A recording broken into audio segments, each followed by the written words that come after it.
All right, welcome on back to another edition of the Baltimore B-Town podcast. It is Monday night, August 8th, 2022. Are we still doing Jeff Fisher Day? Is that still a thing? Yep, 8-8, baby. Yeah, he was always more of a 7 and 9 guy, I think, if you go back and look at the record books, but it's Jeff Fisher Day, and it's Jeopardy Day here on the podcast. I am joined on my screen by Spencer Nathaniel Trebek, and well, he's not Trebek actually. Technically, it's Jordan Katz, Jordan Mountcastle on Twitter, a young lad who is very funny with the Orioles memes. He is always a great follow for Baltimore sports in general, in my opinion, and he's really quick with the whip with these games, these sporkles, these Jeopardy situations, and he and I chatted a little bit recently about the possibility of doing something like this. So how's it going, Jordan?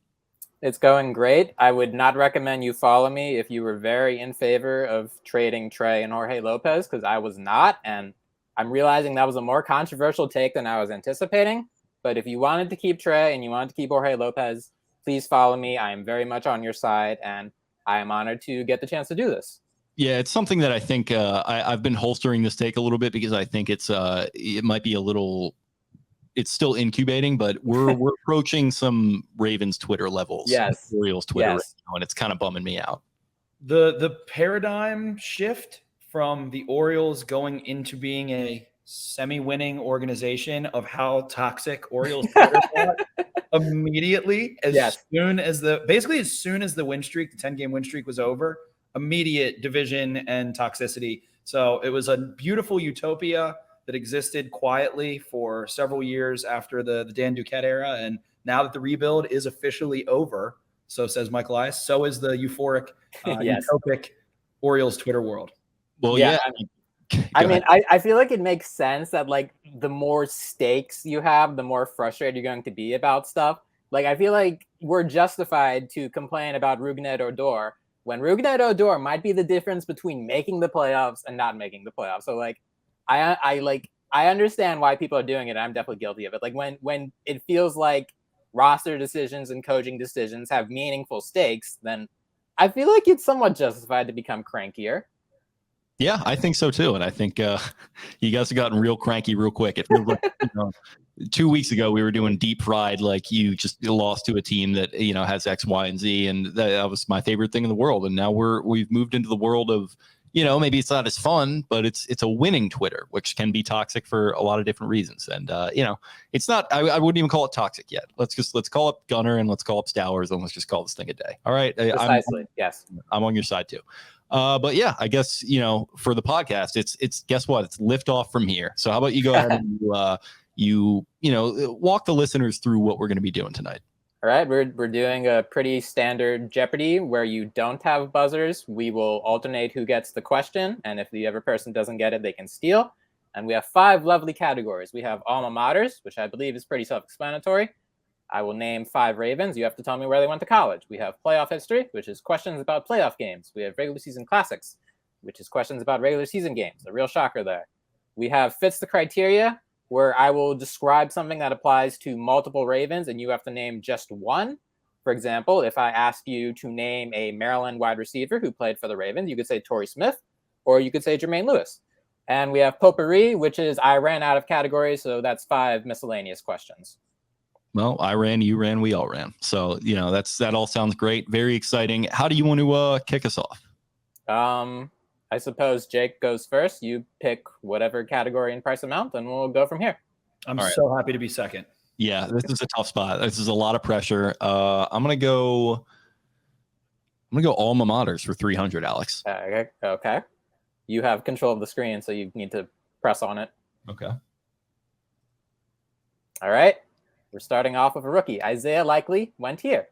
Where is Coastal Carolina University? That is correct. 1 up to the kid, so I got 300 points there. So how are we? I think you just hit the plus, and it'll give you 300.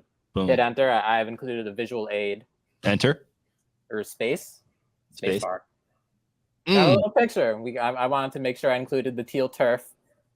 Look at that. For a made-up bonus, can you name the nickname of Coastal Carolina? The Chanticleers. Excellent. On a roll. Okay, 300 points to the kid. Love that. Okay. And Now it's Spencer's turn. I would like to call my shot that I'm going to go alma mater for 500, and I'm going to call my shot that it is Tandon Doss, Indiana. I'm afraid not. I'm doing just active players for this one. So actually don't know is it Beatty or Batty? I hope it's Beatty. Batty would be depends on what kind of affliction you want to say it with. Like he's a little batty, or Tyler Beatty actually played lacrosse. But yes, Tyler Beatty, the running back. Where did he go? Where is the University of Missouri? Correct. Boom. So he was his production at the SEC. I feel like in any other year, like in the pre-running backs devalued era, he would have gone like way higher. The BCS era, he would have gone way higher. Yeah, like he had really good numbers as a running back in the SEC. Like I don't know how much more you could ask for just in terms of especially on a team that was not great in the SEC, and he was the focal point of them trying to stop him. Yeah, they were just giving him the ball all the time, and it kept working well enough. He also grew up like literally 5 minutes away from me too, or he was like born there. So yeah, another point is another point for him, and another point for Gentle Spen Crankshaw, who is up by 200 now, 500 to 300. So two, right. I don't want to call you out here, but two easy ones there to start. So I'm gonna go. Yeah, like I said pre-recording, I am not a Ravens sicko as much as I'm an Orioles sicko. So this might be the easiest Jeopardy we've ever done. That's fine. It might stump you. That's fine. If we have a tiebreaker, I want to ask Jake where Colton Cowser went to college. And if you want to do that right now, we can do it. Oh, he's got me. Never mind. Okay. All right. Regular season classics 300. The biggest. Hey, I'm the host. You're the host. I'll be back. Sean Connery, relax over there. The biggest moment of Will Hill's career came during what game? Monday Night Football at the Browns 2015, the kick six. That is correct. Didn't say what is. Okay, are we doing that? We'll give me one pass. Okay. No. Unless you win by 200 points. Well, yeah, true. For how much I joke about gatekeeping the tank Orioles, I did not really pay attention to the 2015 Ravens, but I did watch that game. I was like, well, it's Monday Night Football. It's against the Browns. They should be able to beat the Browns. And that was a very good decision by me. That was, I think, one of maybe like 4 or 5 games I watched to completion that year. So shout out to Will Hill. Yeah, we're big fans of doing things to completion. Yeah, we always talk about that. Shout out to Will Hill. Shout out to that Sticky Icky, and shout out to Mike Pettin, family friend. So I was in Kenilworth at Charles Apartments in Towson during that game. Nice apartments. All right, so I'm up. The kid is up 600 to 500. Benjamin, Give me Potpourri for 500. Oh boy. Swinging for the fences.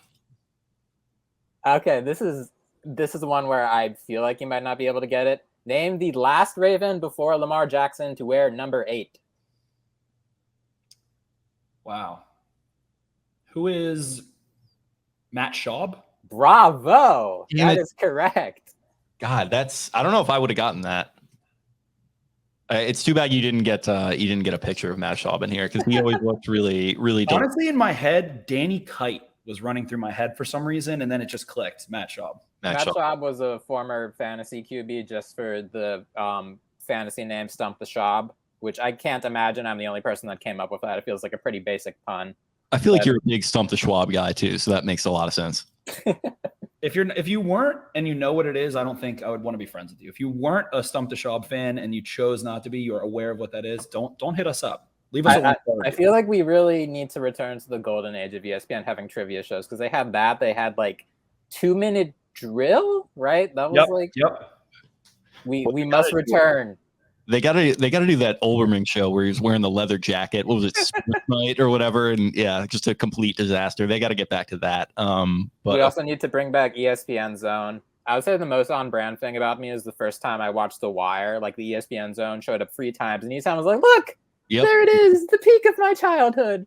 You guys, I'm assuming, saw the Berman clip that I tweeted the other night. The dude is. I think it was either that it was either both of them, or the one where he's like going on the crazy like swearing rant at people actually happened in that ESPN Zone in Baltimore. So yeah, really, yeah, another piece of history there for you.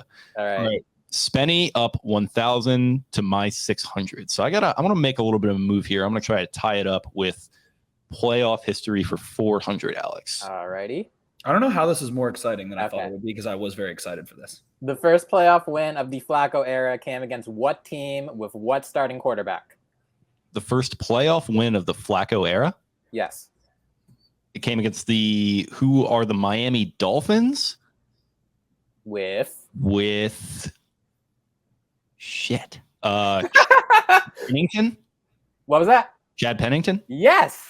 Fuck yeah. Let's go. The Miami Dolphins were the team that inherited the Tom Brady injury into a home playoff game, and they lost to a rookie QB and a rookie head coach. So they really made the most of their one chance. Damn. So I tied it up at 1,000 there. Chad Pennington, I kind of pulled that one out, but I knew he was there in that general time. And I was like, all right, if they were going to make the playoffs, it was going to be with the Chad at quarterback. So I honestly misread the question, didn't listen, and thought it was first win of Flacco era, like regular season period. And that was what, the Raiders or the Browns? And I couldn't think of who the starting quarterback was for the Raiders in that game. It was the Bengals. He had the 40-yard rushing touchdown. That's what it was. Yep. Yeah. Not Browns, Bengals. Yep. Yeah. So hopefully that's not a question, but I believe it is not. So 1,000 to 1,000. It's Benjamin Franklin. Where are you going? Let's go regular season classics for 500, Alex. Alrighty. Todd Heap scored a touchdown with 34 seconds left in 2006 against this team.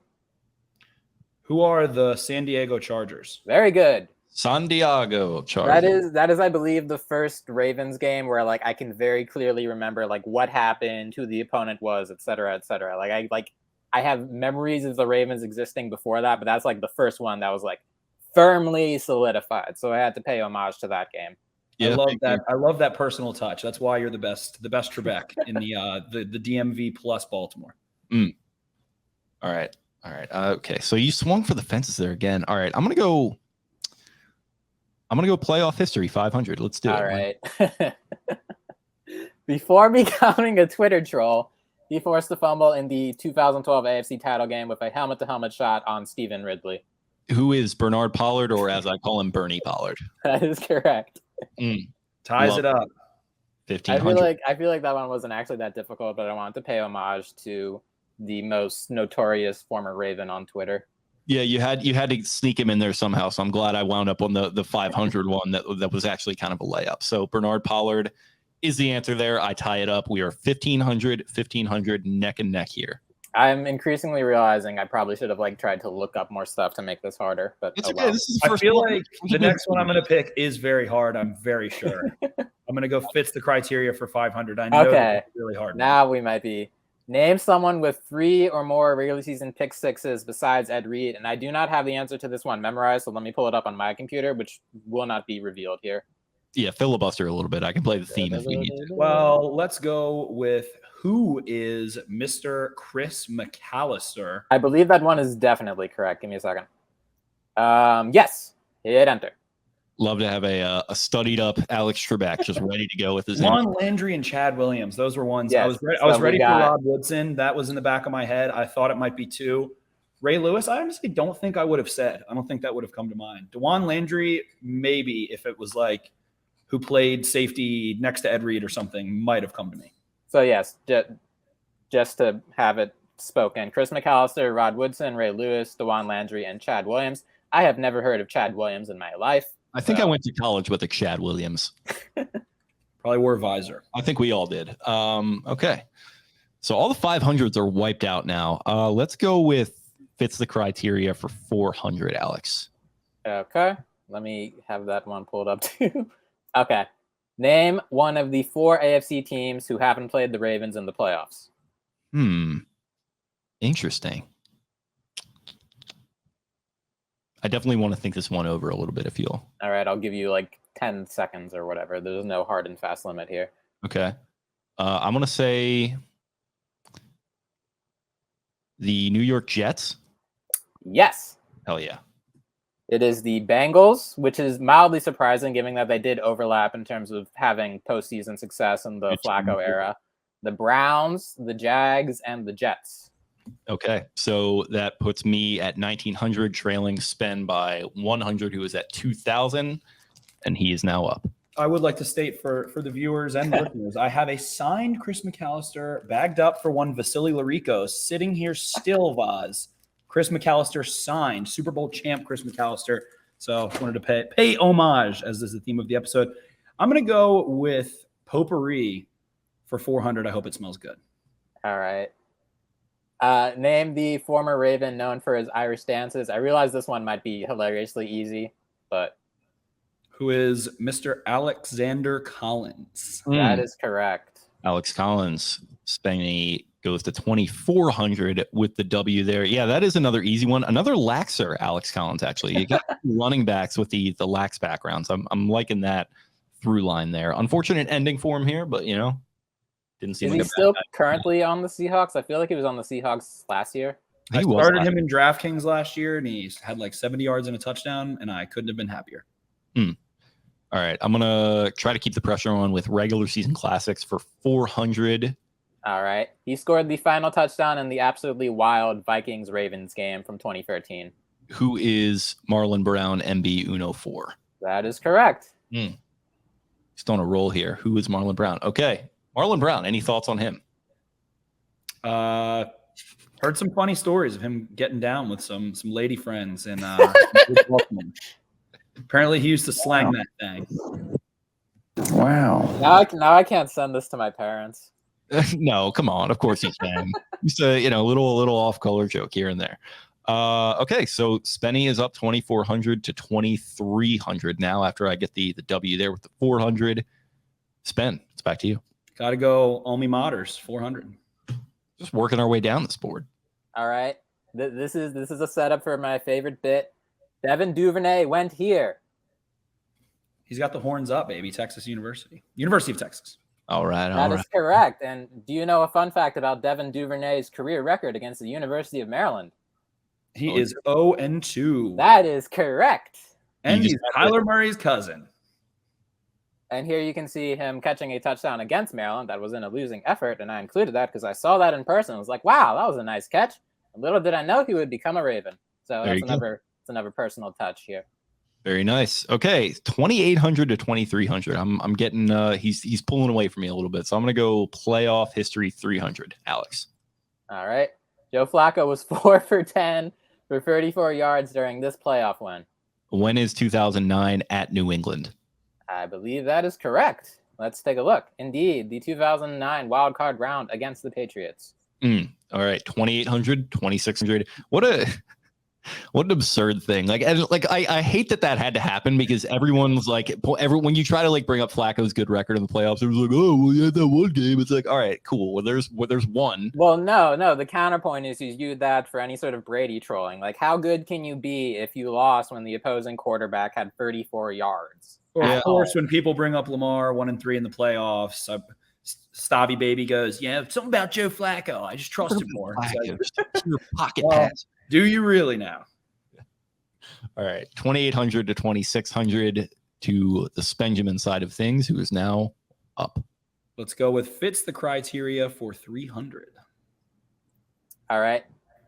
I don't know why I feel like I definitely should have put this at 500. Name someone who caught multiple TD passes for the 2015 Ravens besides Steve Smith. 2015 Ravens besides Steve Smith. I feel like I'm going to get this one wrong. There are 4 possible answers here. I checked. Let's go with who is Kamar Aiken? Bravo. Yep. That is correct. Exactly who I was thinking. Kamar Aiken, Kyle Juszczyk, Crockett Gilmore, and I believe he went by Buck Allen, correct? Correct. Yeah. Crockett Gilmore had 2 in one game. That's my mind was who was the tight end? Who was the tight end? Who was the tight end? And I was like, Max Williams? No. Nick Boyle? No. And then I don't know if I was going to get to that one. I think Max Williams might have had 1. Yeah, he did against the Jags, I think. Yeah. I don't know why I know this bullshit. But yeah. You were a big 2015 Ravens guy. I am. We were talking about that before you hopped on. That team holds a very special place in my heart. For some reason. I feel like when you only have one tank era team instead of several, well, that wasn't even tanking. That was just that was the 2018 Orioles where everything went wrong on accident. Yeah, that was them trying and still failing. Okay, Potpourri for 300. Let's try to keep this on. All right, Ryan Mallett and Troy Smith have this accomplishment in common. They won a game for the Ravens. Be more specific. They beat the Steelers. Correct. Wow. Let's go. That was huge. Was that Mallett's only win? No, he wasn't the starter though. I think he beat the Dolphins, but he came in as a backup. Oh yeah, that was the Alonso. Yeah, the can I get the check? Flacco getting hurt. Yeah, so okay. 3,100, 2,900. I definitely pulled one out there. I was a little confused at first because I was thinking like for some reason I was thinking like Arkansas and Ohio State.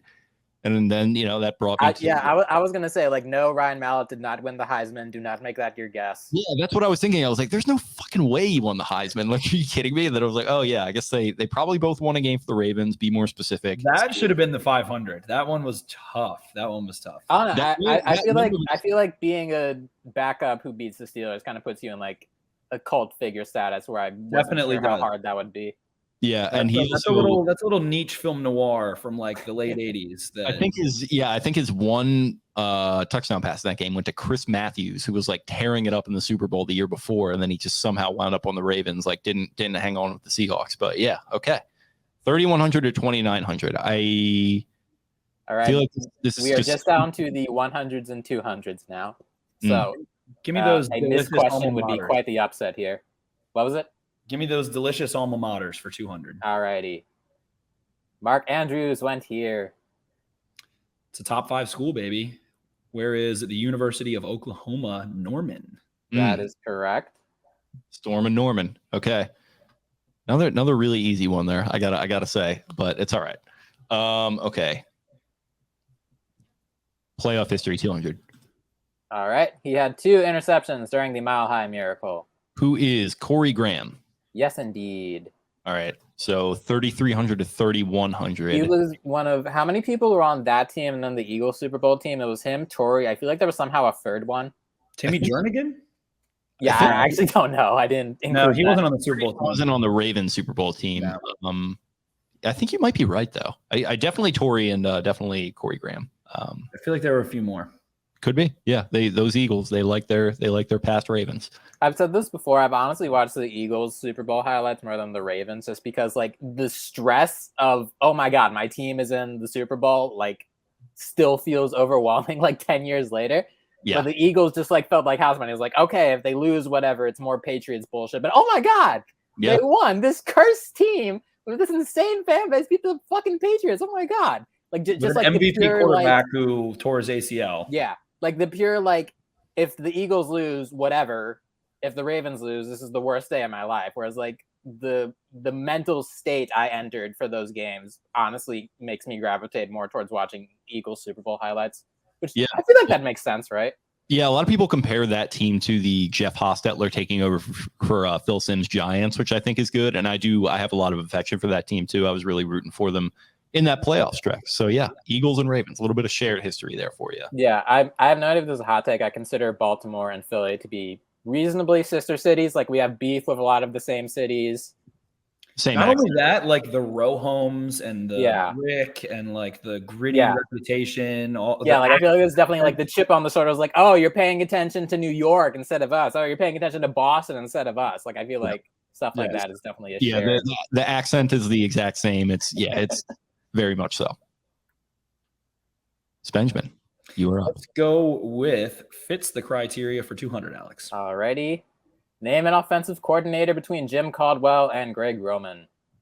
Who is one venerable Marty Morhenweg? Yes. Along with Mark Trestman and Gary Kubiak. Well, Ravens fans miss Mark Trestman, so you should have picked that. Give us a Marty Morhenweg, Jake. Give it to us.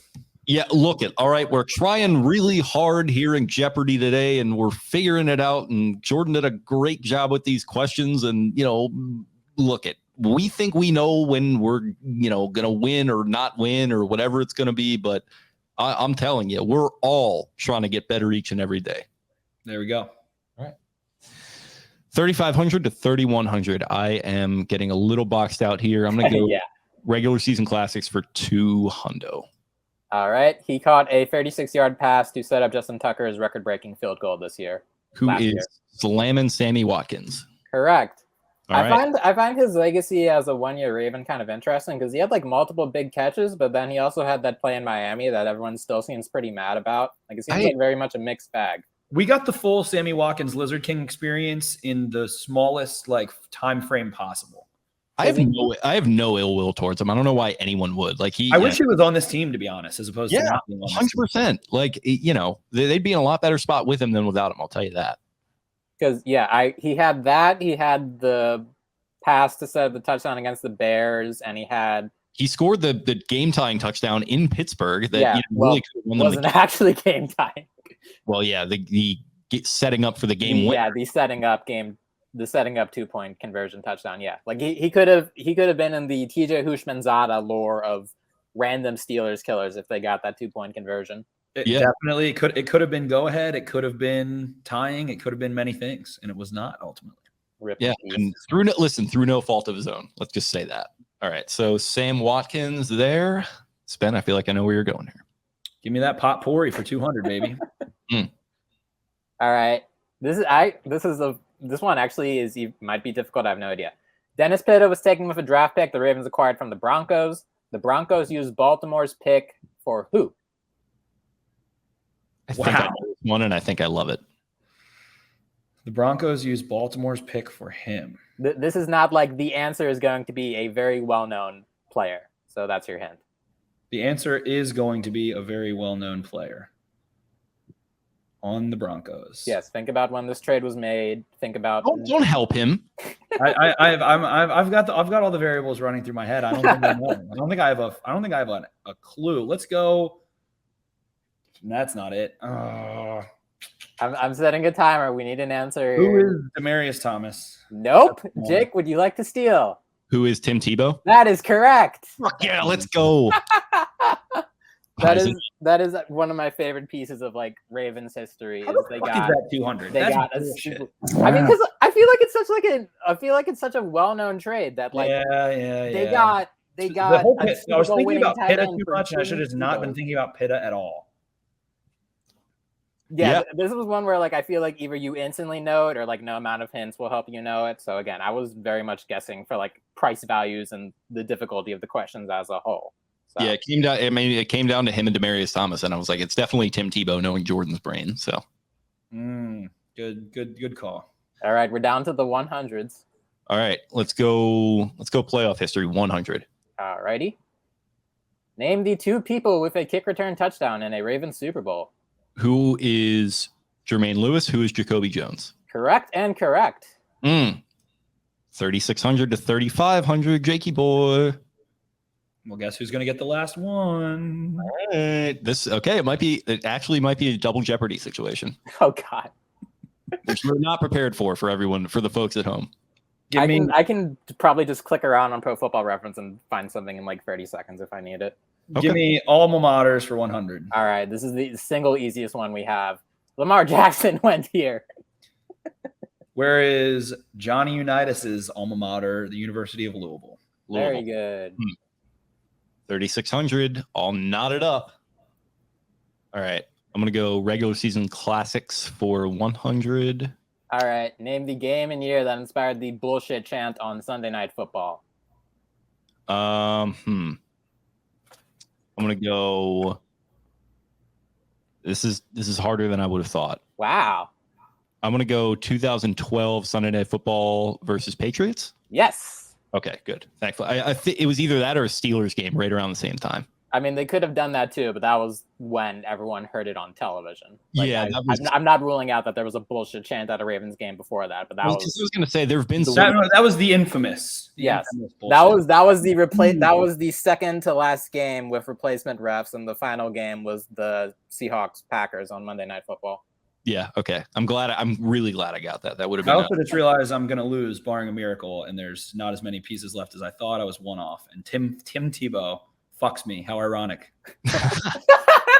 Okay, those jokes are outdated. He's a happily married man. Let's go with fits the criteria for 100. All righty. Name a running back who scored a touchdown in 2021.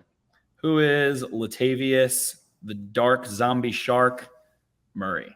Yes, it is him, Devonta Freeman, Le'Veon Bell, and Tyson Williams.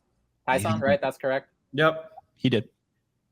I was asking for pronunciation, not if he scored a touchdown. Yeah, Tyson. Yeah, Tyson, not Tyson, as some might think. Okay, that's what I wanted to know. All right, for all the marbles, I got Potpourri 100. It's 3,700. God, I hope there's a little treasure chest in there. The 2000 Ravens were the only team to do this during that season. And lose to the Miami Dolphins. That is your winner. Hell yeah. 3,800 to 3,700. I egg Spenny out, which I love to do. And what a game. Alex, any comments here on what's a pretty thrilling victory for me, if I must say. I think we just went like, how many pieces are on the board? 30? We went like 29 for 30. Yeah, I think the only missed one was the Tebow. Well, yes, that wound up being the difference. Of course it was. I don't think if you gave me 5 guesses, I would have gotten that one. Actually, let's go. I wouldn't have got it on at least the first 2 guesses, probably the third. Maybe. I mean, if you do the process of elimination, it's 2010. Dennis Pitt got drafted. That was just not in my brain that Tim Tebow was a Bronco for like playing this game. He was never going to be in my brain. I don't think for a while. Like it would have taken me. He wasn't known for playing for like anyone else. Like, do you remember him as a Jet? My brain, I can't explain it. My brain wasn't going to go there no matter what. It was like well-known player, which means like good player. I was like, it's not Von Miller. In the playoffs. Yeah. I'm a huge Tim Tebow fan, very secretly, and I'm just that's fine. I'm willing to lose on that one. Like I said, if anybody's gonna fuck me, it has to be Tim Tebow. That's fine. Well, in this instance, he was my savior because I was things were looking bleak there for me for a minute, but the old switcheroo came on that one, and then I started gaining on you, and that proved to be the difference. So that was. I thought I was Borat, Mr. King in the Castle, after I knocked out like 4 500s too. I was like, "Oh, Jake's stupid." He let me get all the big ones. I nailed them.